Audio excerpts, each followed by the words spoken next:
tatotanga shamwari iyo ndiyana ruya pachano penyu panapa ango ina ndina mashedzi aiwa pachano penyu panapa indiri mienzika ndikasvike pambapo anditoka kuzviintroduce here hazvina problem. Alright. Hazvina problem. Manasi mwana kwachibanda nasekuru wenyika kwaziwai paSaint TV paSaint Family makasimba here. murise ndinaye mukomana uyu mukomana uyu ndatiti chekutanga timbomutonga anditi nyaya dzake dzawandisa dzeivuti number 1 ane nyaya yemabhishu reality ndombopinda mucomment section mako vanhu vachiti uri kudzidzisei vanhu ndouri kuvapa exposure uri kutovamaketa chimbotiudza kuti unenge uchizama kuita seiko pepe aiwa zviye zvitaurwa pamavhidhiyo paipeka kune vari kutozvitsvaga vari kutozvida ndosaka nchiti adult content saka adult content haimanikidzwe iwewe kana uchifarira unoona kana usingafarire usaone womirira zvirongwa zvimwe zvirongwa zvaonese zvaunofarira because paipeka tunoisa zvirongwa zvakawanda zvakasiyana siyana kana usingatode futi wobva wato unsubscribe kuti unfollowa wobva wabva zvako nekuti ini handikatarisirika kuti zvinhu zvandinoita ini zvidiwe nemunhu wese mari chete ndinokwanisa kudiwa nemunhu wese animaiziva mari chete kwete content aiwa anono handikafadze munhu wese kune mabloggers akawanda imi mamite bishe aiti vanongoya ikoko kana kuenda kuna Zigo kana kuna Sparks but kuna Sparks vanosaka naye futi inini kwa Sparks inenge iriko futi vanosaka naye itori wese kudarika yangu animaiziva saka ona takasikwa zvakasiyana vanhu ve toda zvakasiyana tese hatingade zvakafanana handitika saka namwe munhu achida chausingadeweka aikona kumushora masiriro acho ndakatombodza vanhu ndikati handimuri kuona vasikana vaive usiku vaive unogona usingavaone pavari kutorwa unogona musingavaone pavari kuzonoita bhizinesi ravo chairo chairo but kuvari kutotorwa kureva kuti pane vanotowada ndosaka vachimira panze everyday ndosaka uchiziva kutoti vane kodzero vasikana vanotoprotectwa nemutemo kana uchida kuona kuti mutemo unowaprotecta ka endaka pamavenues unowarova uvadzinge mustreet mutemo unoprotecta iwewe ndiwo unoprotecta iwawo futi ende vasikana vari kuhura ka ini ndinovatenda vachimira kutobotaura ndinoda kuvatenda because alright da kungovatenda 1 2 3 words chete vasikana ndinovatenda because ana baba vari kunyima madzimai vari kunyima ivo murudzwa webhishu miswa ibaba uchimira ipapo ndoyekutanga yandiratati kutonge yechipiri yatoda kutonga chibanda inyaya yen'anga chibanda but mamo mabhidhira umaone roti apa bhidhio raunopiwa rimwe rachona kuti rinotonyadzisa no mavhidhios aya kazhinji achinenangopihwawo I know kana neno ndino izvezvi ndikada kutoswera ndichiposta n'anga unoiziva vanenge vachitouya vachitoti ango tine 200 300 ndiposterewo but ini ndakatarisa ndegaka ndoona kuti izvi zvazonyanya iwo hauzozvionewo hauselektewo here ai mana chimbonatsotiudza iwo hauselektewo here zvimwewo kuti kugredhawo uchiona kuti izvi mazonyanyodhipisa izvi ende can you confirm kuti acting dzimwe dzinochitika pepe acting dziripo chokwadi chiripo but ini manje handina ziso remweya rekuona kuti acting arora dzisi acting ndosaka vanhu varimo mucomment section munotibatsirawo kuona kuti acting mobva manyora kuti acting kana siri acting mobva manyora zvakare kuti hadzisi acting mabhidhiro ari kandisi kunyepa zvangu alright so nyaya idzi ndichazoita video nachibanda nditi tichazoita kainterview ini ndichikuinterview concerning your content anditi because une controversy dzakawandisa dzauri kuita but anyway today tati tiuye nenyaya maakubuda muframe kapo maakubuda muframe cameraman wacho haasi kupawo instruction futi iwe basa ropera sha tokudzinga basa ikoko saka sorry ndandabuda muframe takuda kuti titaure nyaya yatavinga panapa chibanda iwe wane makore uchifambira chirenje ishu anditi waikavha kwenguva yakareba uchinoona vachirenje muchibatsirana muchivapa coverage panyaya yavo mungada kutizivisa kuti you on your side masvikawo papi naMr Chirenje kusvika pari nhasi because nyaya iyi I feel like this year iri kufanira kupera once and for all. Totsvagawo vamwe vada kukavhiwa than kuti tiite 3-4 years tichikavha one munhu. I think it's not fair kune vamwewo vari kuda kuti tinge tinokavha maissues avo. Nyaya iyi ndiri kuona kunge yasvika kwamvura yacheka makumbo.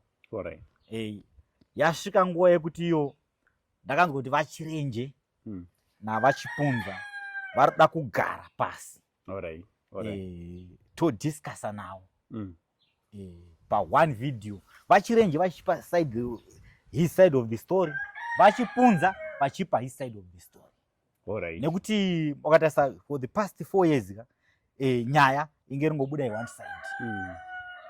Saka kana nyaya ine one side it's not balanced. Saka ndofunga vachipunza vakaita sei vakagara pasi votipo his side of the story, then tozova ne way forward from there. Maybe semunhu waMwari kana chiri chokwadi zvichonzi akagenya bvura akaita sei maybe anobva watongoitawo something kufunga kwangu. Inini I personally ndakabatwa navachipunza through WhatsApp. Handiti vakauya vakati ndino Bishop Chipunza this NTV, ndikati aiwa ndini sekuru wachona wenyika vakatoti uri muzukuru wangu futi. Perfect. Zvikanzi vakabva vakonfirma kuti no, he is ready to come kuti tinge tinoita nyaya iyi ipere. Remember kuti vachipunza hatina kutaura navo kwenguva yakareba. And the other person akaita kuti tinge tiri tisataura navachipunza ndimediator ainzi Prophet Mandichona. If you remember, you remember, but akaenda kubasa kwavo pepe tikava requesta one request yatakadzokorodza more than 5 times. Several meno. Tikati tiitei kuti tigare pasi nani navachipunza. We don't know kana vachipunza vakainzwa message iyoyo, but we requested kuti no, we want to sit down. Isusu not only sevanhu vari kupa coverage, but also sevanhu vari kuda kubatsira kuti nyaya iyi inge iri inopera. But hatina kupiwa mukana iwowo nekuda kuti tisvike pana vachipunza paita separi kurema. But I thank God because vachipunza vasvika pavazvininipisa vakati aiwa tiudzei kwamuri kuda ndiuya, ndinodii ndinouya, togara pasi topedza nyaya iyi, which I believe kuti tikanzwa his side of the story tonzwawo chirenje, tonzwawo mamediator kuti zvawakambunga vamediator zvachona ndezvipi.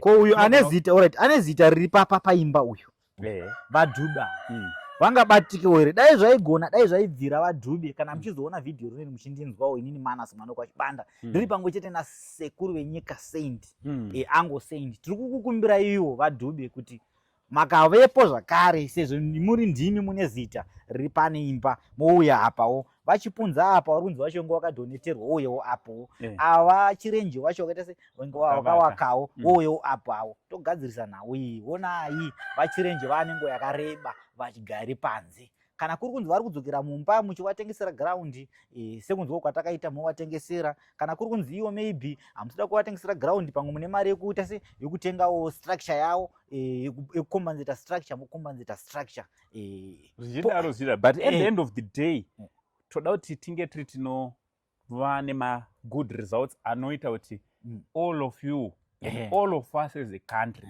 tisekerere. You know, my issues akadai, of course, kukoti kunenge kwakaendwa kwakabuda zvakabuda musarudzo. But I'm so happy because, you know, sezvandakataura kuti inini vachipunza handina kutanga waziva paissue iyi. Ndiri mwana wekuFM. Ndiri kurangarira makambotaura tiri uko muchitaura iyi off camera zvambiti anzi murume uyu muziva kuFM baba shoko raibatwa. Baba murume uyu anotobata baba vatumwa vaitoburuka tichivaona vachifamba. Bvunzai parufaro paipai nana Chiwe nana Pastor Chiweshe chichi amandeza uroona kuti ndo varume ava and I cannot say that, but anointing anointing. So haigezwe haibve. Murume uyu is anointed. Ndichikonfirma zvandakaona inini mazuva andakaonawo nemeso angu achishandiswa naMwari vachipunza vaiti vakatsika pagotekwa paipai pane zvaitoitika muri kuona. So the same anointing iyoyo I believe kuti ndo yaita kuti vazvinini pise vabatewo inini pazera ndiri mwana mudiki, ndiri muhombe hangu pakuti ndini sekuru wenyika but pazera ndiri mwana mudiki vandibata vakati aiwa ndichauya kwauri, so that pabhuku rangu randiri kumaka ndovapisira maki kuti aiwa bishop makadi makagona. Also ndoiziva kuti tichavaisira maki pakuresolva issue because bishop vane maissues avakatomboresolva akabuda anodarika iyi neni iya isi nyaya idiki neni nyaya idiki bishop idiki nyaya iyi. So I will be the very first person after this issue.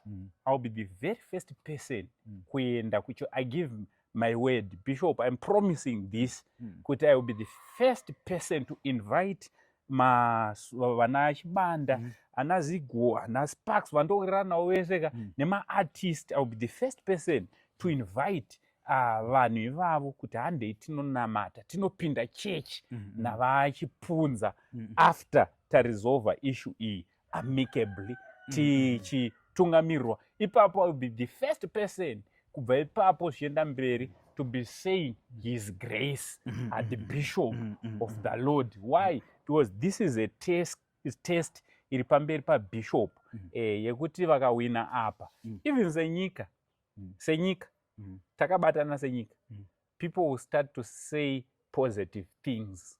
People will start to say you know, that alone it will be more than pulpit, kuparidza pulpit. So I just want to applaud and I just want to thank Bishop Chipunza on this video for accepting to come tozogara pasi. Aiwa ndoti baba Chipunza, thank you so much. Also I'm inviting Prophet Mandichona anditi come Bishop Chikuni come Nyamakanga Nyamakanga no, I'm inviting you. Nyamakanga yakambozorowa 10 not na madungu andisukangano madungu na Bishop Chikuni tiri kukudai Nyamakanga iwe akarowa 10 not na madungu tozotaura off camera zvakaitika pamberi pekamera pazvakaitika, but I'm inviting him. I know kuti it's over 4 years ago pazvakaitika wisdom one kukura ozvinezvi vane wisdom. Pane yanda kuti ndijekese futi dialogue iri kuda kuitwa ika hakuna munhu ari kuzoluza, hakuna munhu ari kuhwina. Chinangwa chedialogue handitika ikuti tive nesolution handitika. Vachipunza havasi kuzohwina havasi kuruza, vachirenja havasi kuhwina havasi kuruza, munhu wese toda kuti tive nesolution inosara ichifadza munhu wese.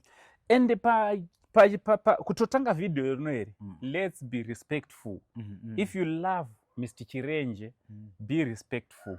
If you love Vachipunza, if you love Christ, let's be respectful. Starting by comment section, you know, say whatever you want to say, but tisatuke, let's ngati taurema comments ano criticize, but in achiwinza positive. Yes, let it be a constructive criticism. Yes, even don't just criticize for the sake of criticizing. Yes. Also patiazoita video na Bishop na Chirenje, ngatiteereresei mashoko topindura zvine ungwaru, totaurawo mashoko anovaka anoita kuvakwa kwenyaya iyi kuvakwa kwenyika handiti nyika ichivakwa nevene vayo. Aiwa ndatenda zvikuru. Thank you so much Vachibanda. Anything to add tisati tabva pano? Haina handisisina. Usisina usada uzondiwandirawo sheti yako. Alright, ndakangamwa. Asi machaina ka machaina yokuita sei. Ndakangamwa. Alright. Asi macha mira apa zvakataka. Cameraman, uri kuita sei? Asi machaina ka dzokapa. From Uncle Saivi, Namana is one of Vachibanda. For now, it's much love and God bless.